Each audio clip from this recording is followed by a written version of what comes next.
Les transactions boursières ne seront plus exonérées de taxes en Égypte. Des droits de timbre leur seront désormais appliqués.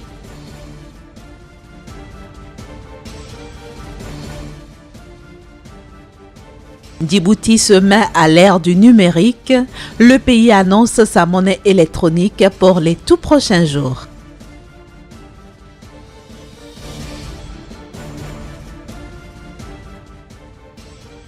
Enfin, le secteur de l'hôtellerie se porte bien en Afrique malgré les difficultés économiques que traverse le continent.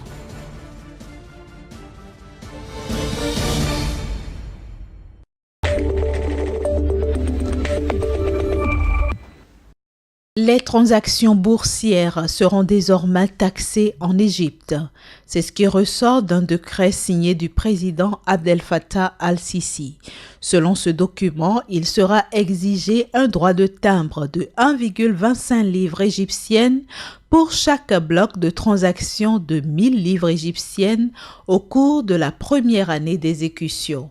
Ce droit de timbre passera à 1,5 livres égyptiennes au cours de la deuxième année et à 1,75 livres égyptiennes au cours de la troisième année. De quoi permettre au pays de mobiliser des recettes oscillant entre 1 et 1,5 milliard de livres égyptiennes, soit 55 à 80 millions de dollars. Autre mesure prise par le président Abdel Fattah al-Sisi, la prolongation de 3 années supplémentaires du gel de l'application de la loi qui prévoyait d'imposer 10% de taxes sur les gains en capitaux. Cette mesure est fortement contestée dans le pays car en déphasage avec la volonté du gouvernement d'attirer des investisseurs, notamment étrangers.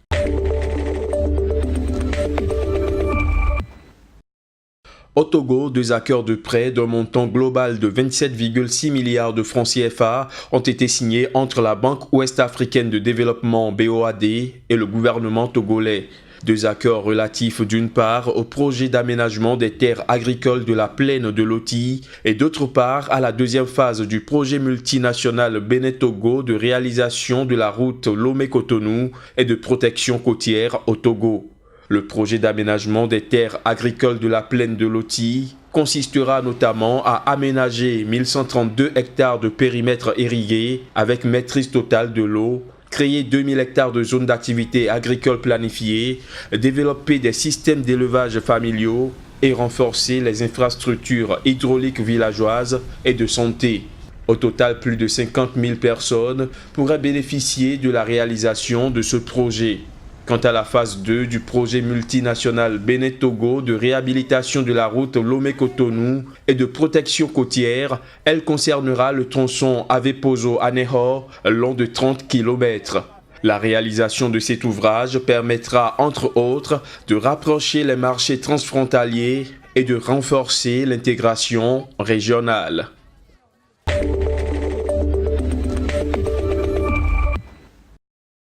Le Niger entend lever un montant de 40 milliards de francs CFA sur le marché financier de l'Union économique et monétaire ouest-africaine, UEMOA. C'est à travers une adjudication d'obligations assimilables du Trésor programmée pour le mercredi 28 juin. L'information a été confirmée par l'agence UEMOA Titres, basée à Dakar, au Sénégal. La valeur nominale unitaire de chaque titre est de 10 000 francs CFA avec un taux d'intérêt unique, la valeur du taux étant de 6%. L'opération va durer 60 mois, soit 5 années au total, avec une date d'échéance prévue pour le 29 juin 2022.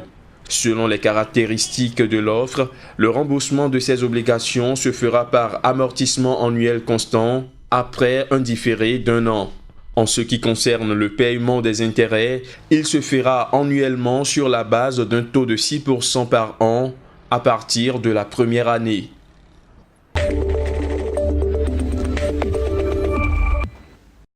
Sur les 2 milliards de dettes cachées contractées par l'exécutif mozambicain, Au moins 500 millions de dollars de dépenses demeurent inexpliquées. C'est ce qui ressort d'un rapport d'audit publié par le cabinet américain Kroll. Destiné à l'achat de matériel de surveillance maritime et des navires, cette dette a été réalisée entre 2013 et 2014 par 3 entreprises à capitaux publics liées aux services secrets et au ministère de la Défense du Mozambique. Mais plusieurs incohérences et zones d'ombre restent à éclaircir dans son utilisation selon le rapport d'audit. Ce qui manque à ce rapport, c'est une explication claire sur où est passé l'argent. Il est vrai qu'un cabinet d'audit n'est pas une entité judiciaire. Il n'a pas de pouvoir coercitif. Il ne peut pas obliger quelqu'un à dire ce qu'il ne veut pas dire. Mais il est maintenant évident qu'une partie de l'argent n'a pas été utilisée comme elle devrait l'être. Du côté des analystes, on espère que ce rapport d'audit sonnera le glas de l'impunité au Mozambique. Personne ne comprend pourquoi, à ce jour, personne n'a été formellement accusé. En attendant de voir aboutir les procédures préliminaires qui sont en cours pour évaluer l'existence de délits et d'autres irrégularités dans cette affaire, le président mozambicain plaide pour une reprise de la collaboration avec les bailleurs de fonds et investisseurs. La publication de l'audit international indépendant, conjuguée aux avancées que nous constatons dans la mise en place d'une paix définitive et la récupération de notre économie, renforce notre conviction que nous nous dirigeons vers le rétablissement de la confiance de nos partenaires et de nos investisseurs.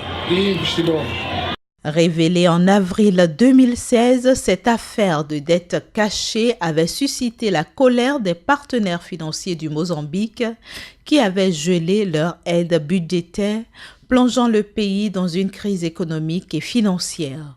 Le présent rapport d'audit constitue l'une des conditions exigées pour la reprise de l'aide internationale.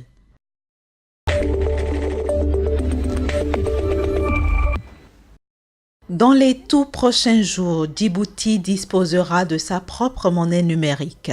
La nouvelle est annoncée par la Banque centrale de Djibouti, qui explique que le projet s'inscrit dans le cadre d'un vaste chantier de modernisation de l'architecture et de l'infrastructure financière du pays. Soutenu par la Banque mondiale, le dit projet vise à propulser Djibouti vers la modernisation de son système de paiement, avec l'utilisation des technologies actuelles telles que mobile banking, mobile money, e-banking, etc.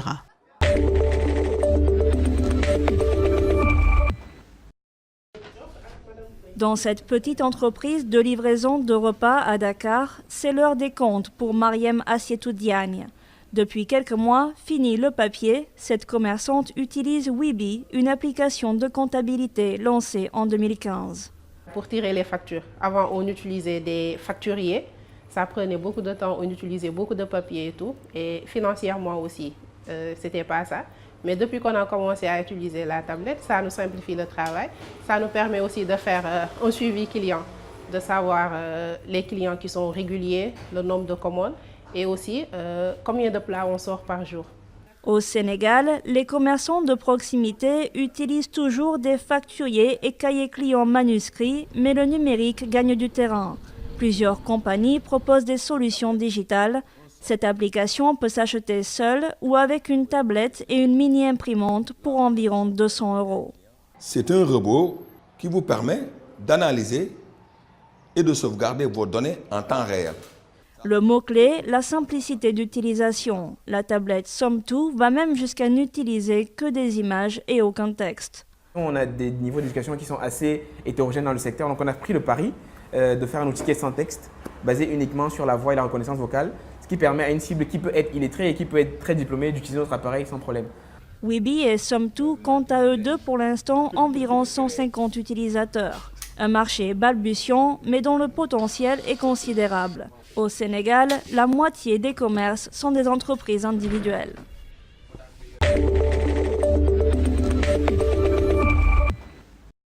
Malgré les difficultés économiques que traverse le continent africain, l'industrie hôtelière se porte bien. En effet, le développement des hôtels a connu une hausse de 13% en 2017. Ceci grâce aux chaînes hôtelières étrangères comme Accor Hotel et Hilton qui installent de plus en plus d'établissements en Afrique. Ces chaînes ont par ailleurs contribué à insuffler une nouvelle dynamique à l'hôtellerie depuis quelques années en Afrique. De quoi donner au continent noir assez de matière au 7e Forum africain d'investissement hôtelier qui se tiendra à Kigali, au Rwanda, au mois d'octobre.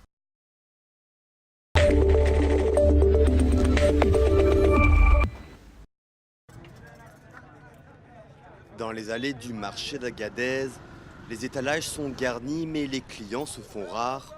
Issou vend des habits. Depuis l'interdiction du trafic de migrants, plus personne ne vient s'approvisionner chez lui.